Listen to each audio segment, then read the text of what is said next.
महर्षि दयानंद सरस्वती जी ने सत्यार्थ प्रकाश की रचना की है और इस अमर ग्रंथ सत्यार्थ प्रकाश के 7वें अध्याय का हम सभी स्वाध्याय कर रहे हैं।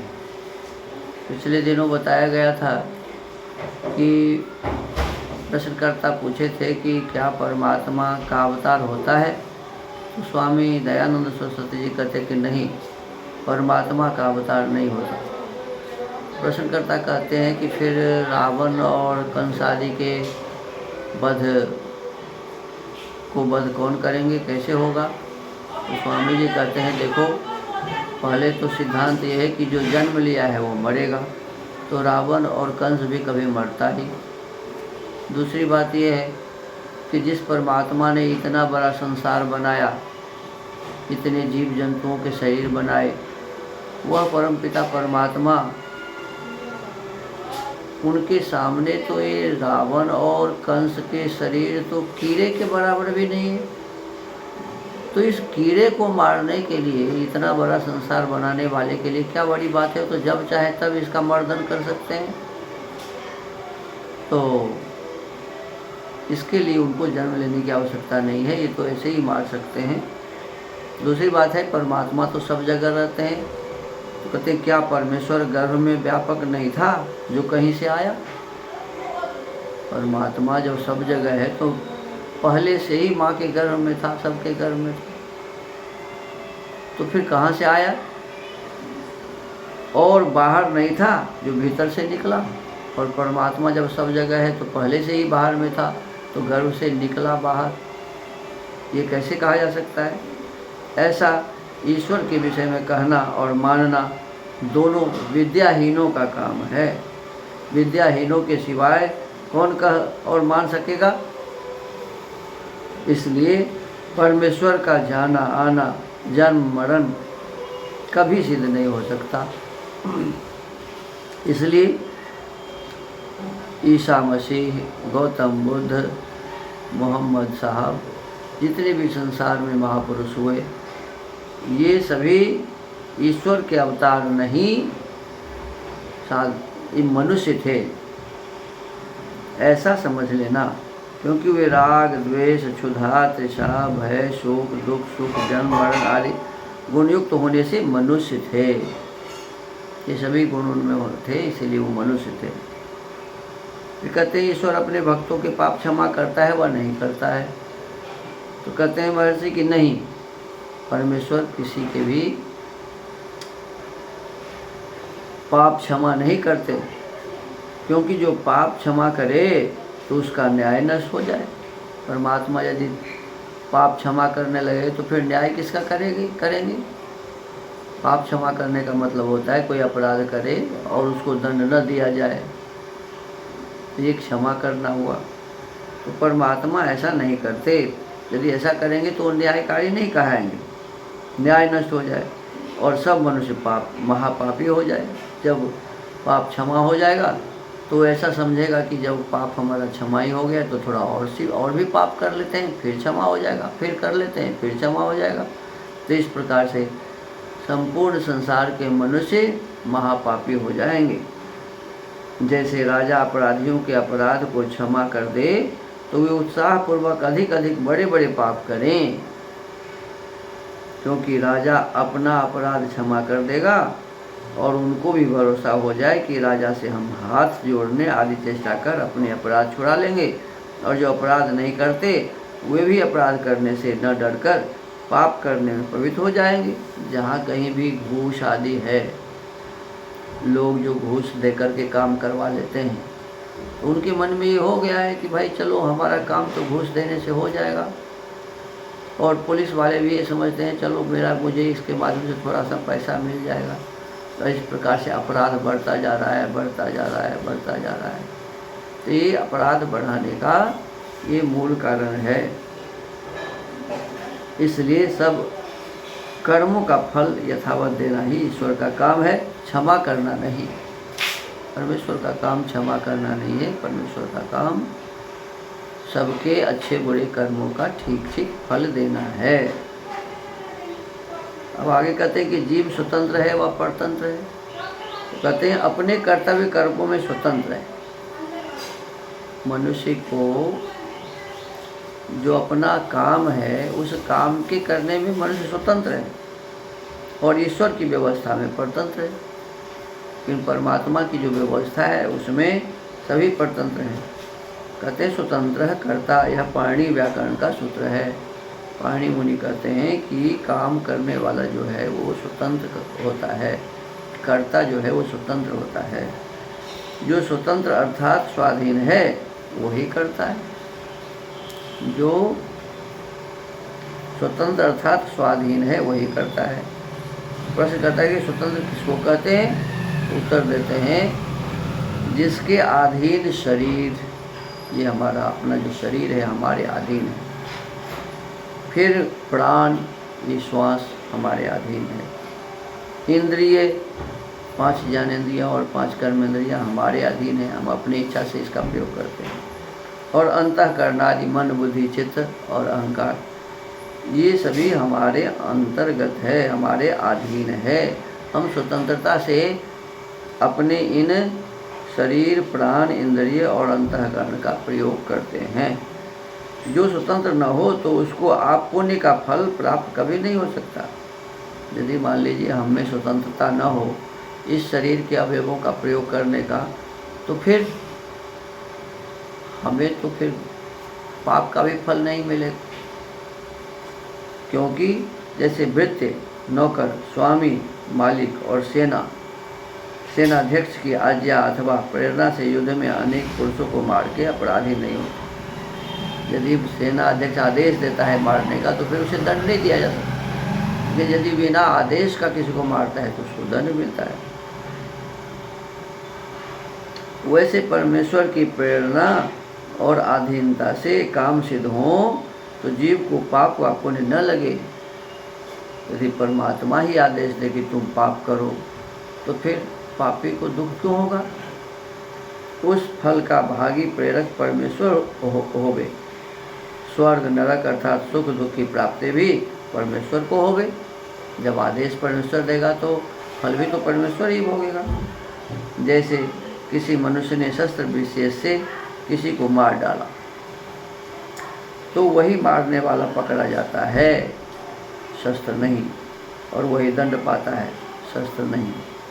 वैसे ही पराधीन जीव पाप पुण्य का भागी नहीं हो सकता। जो जीव पराधीन है तो फिर पाप और पुण्य उसे नहीं मिलेगा।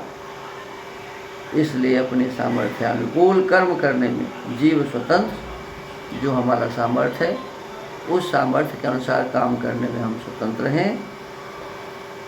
और परंतु जब वह पाप कर चुकता है तब ईश्वर की व्यवस्था में पराधीन होकर पाप के फल भोगता है। हम काम करने में स्वतंत्र हैं, अच्छे और बुरे, लेकिन उसका जो फल होगा उसको भोगने में हम परतंत्र हैं। हम नहीं चाहें तब भी हमें उसका फल मिलेगा। पराधीन होकर पाप के फल भोगता है, इसलिए कर्म करने में जीव स्वतंत्र और पाप के दुख रूप फल भोगने में परतंत्र होता है। आगे पर पूछते हैं कि जो परमेश्वर जीव को न बनाता और सामर्थ्य न देता तो जीव कुछ भी न कर सकता। इसलिए परमेश्वर की प्रेरणा से जीव कर्म करता है। प्रश्नकर्ता कहता है कि परमात्मा ही सब जीव को बनाया है। आँख का नाक, हाथ, मन, बुद्धि, चित्त, अहंकार सभी परमात्मा ने बनाया है। इसीलिए परमात्मा ही इसका फल भोगेंगे। परमात्मा यदि ऐसा सामर्थ्य नहीं दे तो फिर हम कैसे करते ऐसा प्रश्न? तो उत्तर देते हैं जीव उत्पन्न कभी नहीं हुआ। कहते हैं कि आत्मा का जन्म नहीं होता। न जायते मृते वा कदाचित् नायं भूत्वा भविता वा न भूयः अजो नित्य शाश्वतोऽयं पुराणो न हन्यते हन्यमाने शरीरे। कहते कि शरीर का जन्म नहीं होता और जीव उत्पन्न कभी नहीं हुआ, ये तो अनादि है। जैसा ईश्वर और जगत, कहते हैं ईश्वर भी अनादि है और जगत भी अनादि है। जीव, ईश्वर और जगत ये अनादि है। जीव कभी बना नहीं, ईश्वर कभी बना नहीं, जगत के मूल जो प्रकृति है ये कभी बने नहीं। तो कहते हैं इसीलिए तीनों अनादि है। जैसा ईश्वर और जगत का उपादान कारण नित्य है, ईश्वर और जगत का उपादान कारण माने जिससे संसार बना है अर्थात प्रकृति से, तो ये प्रकृति जिस प्रकार अनादि है, नित्य कारण नित्य है माने सदा रहने वाला है, और जीव का शरीर तथा इंद्रियों के गोलक परमेश्वर के बनाए हुए हैं, परंतु वे सब जीव के अधीन हैं। ये जितने भी शरीर के अंग हैं परमात्मा ने बनाए हैं हमारे प्रयोग के लिए, इसीलिए हमारे अधीन है।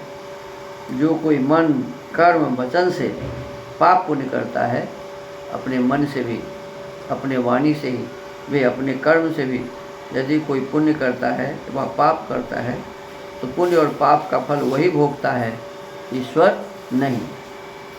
प्रयोग हम करते हैं तो हम भोगते हैं।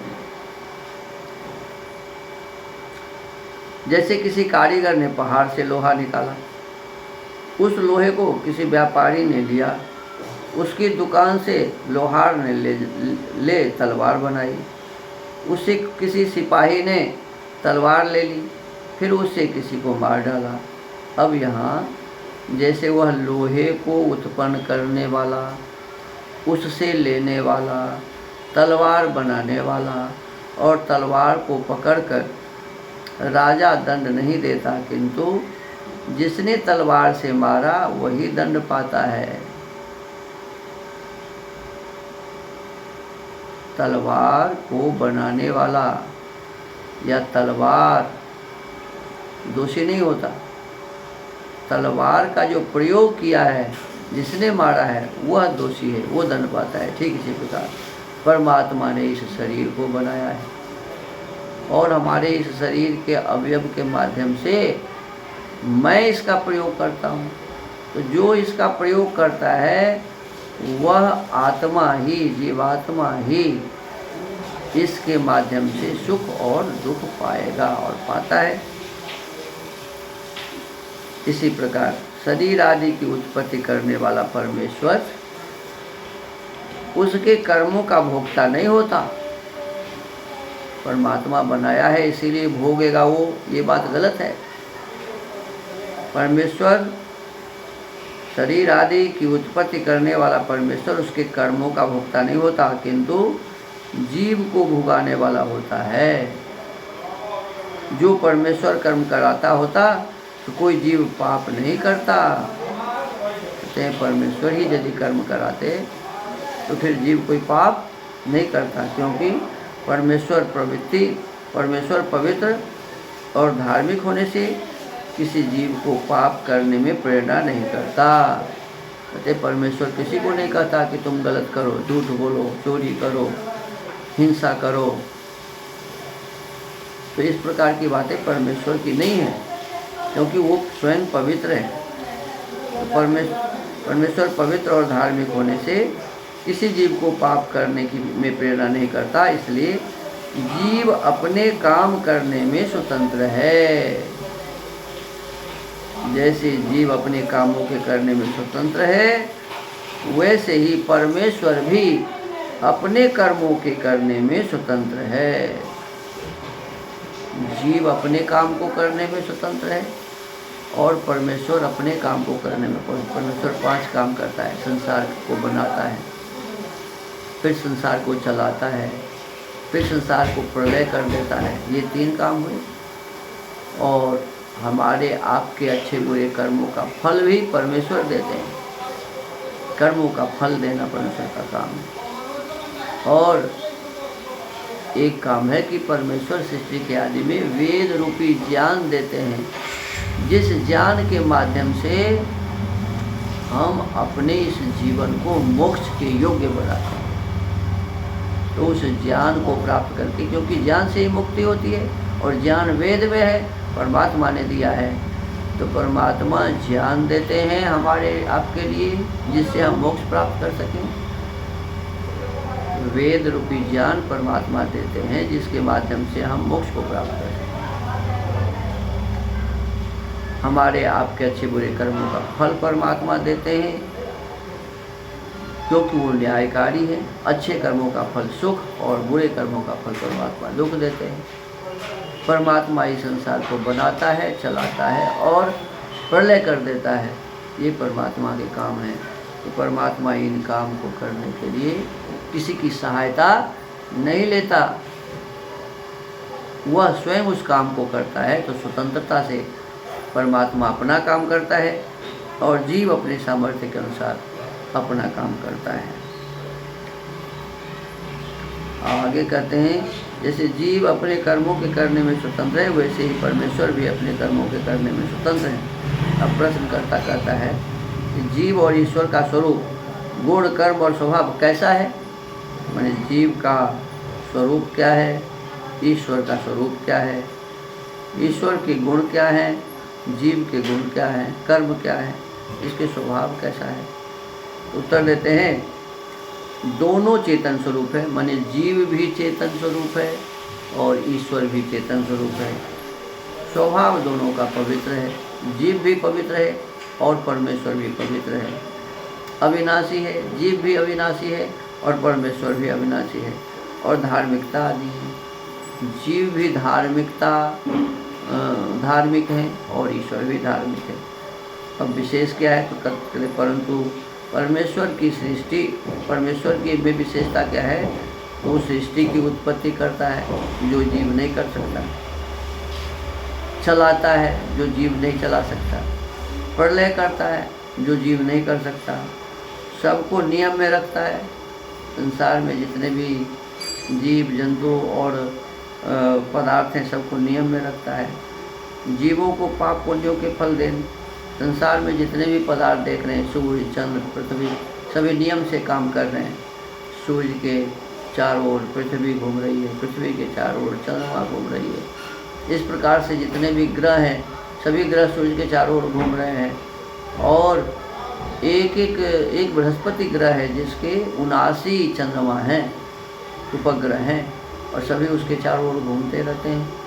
और ग्रह और उपग्रह के साथ ग्रह अपने उपग्रहों के साथ सूर्य के चारों ओर घूमते हैं। और ये सूर्य सभी ग्रहों और उपग्रहों के साथ अन्य आकाश मंडल, आकाश में जो अनेक तारे आदि का समूह है, उन सब की परिक्रमा करता है, अन्य सौर मंडल की परिक्रमा करता है। तो इस प्रकार से हमारे आपके दृष्टि में अनंत सौर मंडल है। ये तो हमारे एक सौर मंडल, इसमें 9 ग्रह और अनेक उपग्रह हैं। तो कहते हैं कि परमेश्वर सृष्टि की उत्पत्ति करता है, स्थिति अर्थात चलाता है, प्रलय भी करता है, सबको नियम में रखता है। कोई किसी से टकराहट किसी का नहीं होता है। पृथ्वी और चंद्रमा कभी टकराया नहीं। जितने भी ग्रह उपग्रह हैं, अपने ग्रहों से कोई उपग्रह टकराया नहीं, सूर्य से कोई टकराया नहीं। ये सभी नियम का पालन परमात्मा ही कर रहे हैं। परमात्मा के कारण ये सब हो रहा है। जीवों को पाप पुण्यों के फल देना ये परमात्मा का काम है। आदि धर्म युक्त कर्म है। और जीव के विशेष गुण क्या है? कहते जीव के विशेष गुण है संतान का उत्पत्ति करना, संतान उत्पत्ति करना, उनका पालन करना, अपने संतान का पालन करना। शिल्प विद्या आदि अच्छे बुरे कर्म हैं, ये जीव का काम है। शिल्प विद्या, इंजीनियरिंग अर्थात अनेक प्रकार के वस्तु को बनाना। ईश्वर के नित्य ज्ञान, ईश्वर के ज्ञान नित्य हैं। ईश्वर में आनंद है। ईश्वर अनंत बलवान है, अनंत बल है उनके पास। ये आदि गुण परमेश्वर में है। और जीव के लक्षण बताते हैं। इच्छा, द्वेष, प्रयत्न, सुख, दुख, ज्ञाना, न्यात मनोलिंगमिति। कहते हैं कि दोनों एक सूत्र है न्याय सूत्र और एक वैशेषिक दर्शन का है प्राणापान निमेषोन्मेष जीवन मनोगतीन्द्रियांतर विकारा सुख दुखे इच्छा द्वेषो प्रयत्नाश चात्मनो लिंगानी। ये दोनों सूत्रों में इच्छा, पदार्थों की प्राप्ति की अभिलाषा, इच्छा का मतलब लिखते हैं पदार्थों की प्राप्ति की अभिलाषा, ये जीव में होता है। द्वेष, दुख आदि की अनिच्छा, माने दुख हमें ना आए, ये भाव होता है। वैर माने दूसरों से वैर करना। प्रयत्न, पुरुषार्थ करना। बल, सुख, आनंद, दुख, विलाप और प्रसन्नता। फिर ज्ञान, विवेक, पहचानना, ये तुल्य है, परंतु वैशेषिक में प्राण, प्राण वायु को बाहर निकालना, अपान वायु प्राण को बाहर से भीतर को ले जाना। निमेष, आँख को मीचना अर्थात बंद करना। उन्मेष अर्थात आँख को खोलना, आँख को खोलना। जीवन, प्राण का धारण करना। मनः, निश्चय, स्मरण और अहंकार करना। गति, चलना। इंद्रिय, सब इंद्रियों को चलाना। अंतर्विकार, भिन्न भिन्न क्षुधा, तृषा, हर्ष, शोक आदि युक्त होना। ये जीवात्मा के गुण परमात्मा से भिन्न हैं। परमात्मा के जो गुण था, स्थिति, प्रलय, पाप पुण्य का फल देना, सबको नियम में रखना, उसके विपरीत ये जीवात्मा के गुण परमात्मा हैं। इन्हीं से आत्मा की प्रतीत होती है और इसी गुण के माध्यम से पहचाना जाता है कि ये आत्मा है। इन्हीं से आत्मा की प्रतीत करनी, क्योंकि वह स्थूल नहीं है। जब तक आत्मा देह में होता है तभी तक ये गुण प्रकाशित रहते हैं। यदि शरीर में आत्मा न रहे तो फिर इसका कोई गुण प्रकाशित नहीं होगा। और जब शरीर छोड़ चला जाता है तब ये गुण शरीर में नहीं रहते। जिसके होने से हो, जो हो और न होने से न हो, वे गुण उसी के होते हैं। इसका मतलब है ये जितना इच्छा, द्वेष, प्रयत्न, सुख, दुख और ज्ञान वाली बातें हैं, ये जीव के गुण हैं, शरीर के गुण नहीं है। क्योंकि मर जाने के बाद इस शरीर में ऐसा कुछ भी नहीं रहता। इसका मतलब ये गुण उसके साथ ही हैं, आत्मा के साथ हैं। जिसके होने से जो हो और न होने से न हो, वे गुण उसी के होते हैं। जैसे दीप और सूर्य आदि के न होने से प्रकाश आदि का न होना और होने से होना है। जैसे दीप होगा तभी प्रकाश होगा, सूर्य होगा तभी प्रकाश होगा। वैसे ही जीव और परमात्मा का विज्ञान गुण द्वारा होता है। जीव का पहचान और ईश्वर का पहचान गुण के द्वारा ही होता है।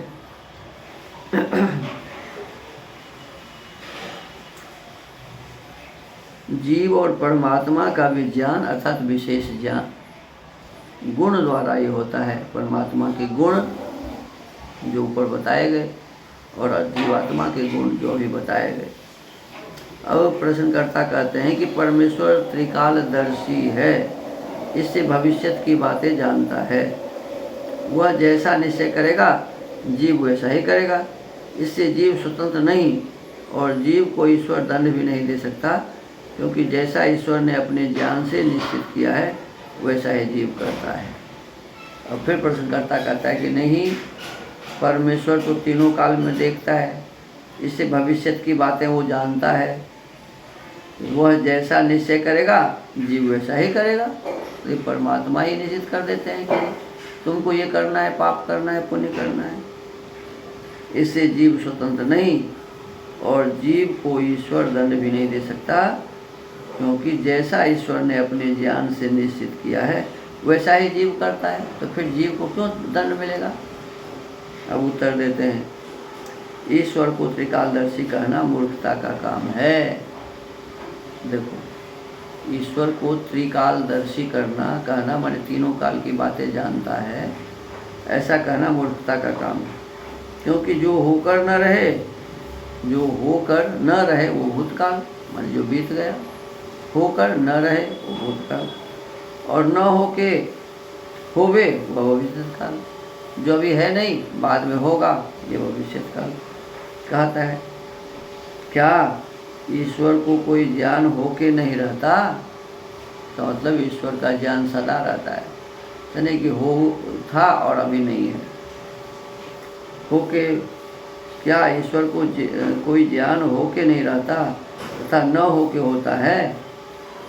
भविष्य काल में भी नहीं है कि माने अभी नहीं है और फिर बाद में हो जाएगा, ऐसा नहीं है। इसलिए परमेश्वर का ज्ञान सदा एक रस अखंडित वर्तमान रहता है। एक रस अखंडित और वर्तमान रहता है। भूत भविष्यत जीवों के लिए है। भूत वर्तमान भविष्यत ये जीवों के लिए है। हाँ, जीवों के कर्म की अपेक्षा से त्रिकालज्ञता ईश्वर में है, स्वतः नहीं। जैसा स्वतंत्र से जीव करता है वैसा ही सर्वज्ञता से ईश्वर को जानता है। जैसा जीव करता है स्वतंत्रता से, वैसा सर्वज्ञता से ईश्वर जानता है। और जैसा ईश्वर जानता है वैसा ही जीव करता है।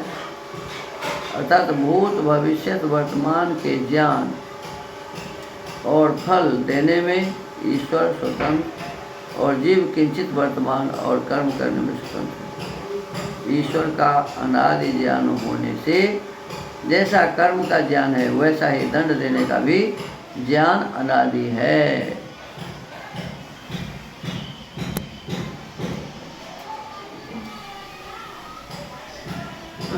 दोनों ज्ञान उसके सत्य।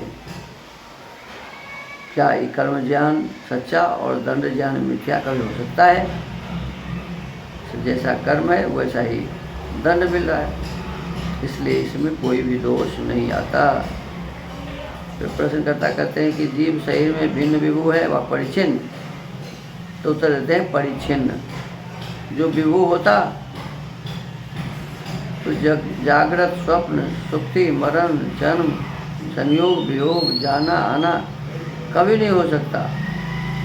तो जो विभू होता तो जागृत स्वप्न सुसुप्ति मरण जन्म संयोग वियोग जाना आना कभी नहीं हो सकता। इसलिए जीव का स्वरूप अल्पज अल्प अर्थात सूक्ष्म है और परमेश्वर अतीव सूक्ष्मतर अनंतर सर्वज्ञ और सर्वव्यापक स्वरूप है। इसलिए जीव और परमेश्वर का व्यापक संबंध है। माने जीव और परमेश्वर का, जीव व्याप्य है और परमेश्वर व्यापक है, संबंध है। अब आज के इस सत्यार्थ प्रकाश के स्वाध्याय के क्रम को यहीं विराम देते हैं। ओम।